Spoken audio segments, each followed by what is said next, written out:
हम कहते हैं मैं मन हूँ, मैं विचार हूँ, मैं क्रोधित हूँ या मैं सुखी हूँ। हम क्रोधित कैसे हो सकते हैं और घृणा कैसे कर सकते हैं? हमें स्वयं को आत्मा के साथ तादात्म्य में रखना चाहिए। वह बदल नहीं सकता। यदि वह अपरिवर्तनीय है तो वह एक क्षण सुखी और एक क्षण दुखी कैसे हो सकता है?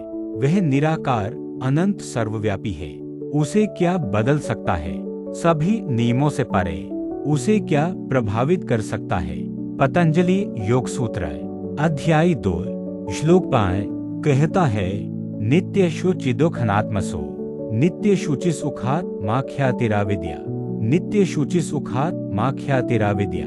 अज्ञान वह है जो अनित्य, अशुद्ध, दुखद और अनात्म है। उसे शाश्वत, शुद्ध, सुखी आत्मा स्वयं मान लेना।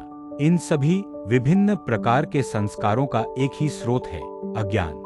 हमें पहले यह समझना होगा कि अज्ञान क्या है। हम सभी सोचते हैं कि मैं शरीर हूँ, न कि आत्मा। शुद्ध, तेजोमय, सदा आनंदमय, और यही अज्ञान है।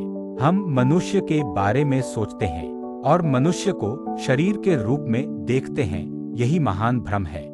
श्लोक 6 कहता है, अहंकार दृष्टा का देखने के साधन के साथ तादात्म्य है। दृष्टा वास्तव में आत्मा है, शुद्ध, सदा पवित्र है, अनंत, अमर। यही मनुष्य की आत्मा है। और ये साधन क्या है? चित्त या मन, बुद्धि, मनस और इंद्रियां। ये उसके लिए बाह्य जगत को देखने के साधन हैं। और इन साधनों के साथ आत्मा का तादात्म्य ही अहंकार का अज्ञान कहलाता है।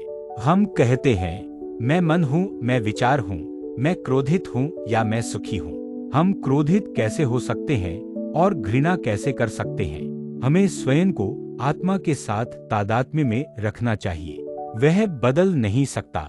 यदि वह अपरिवर्तनीय है तो वह एक क्षण सुखी और एक क्षण दुखी कैसे हो सकता है?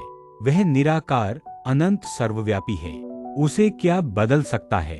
सभी नियमों से परे उसे क्या प्रभावित कर सकता है? ब्रह्मांड की कोई भी चीज उस पर कोई प्रभाव नहीं डाल सकती।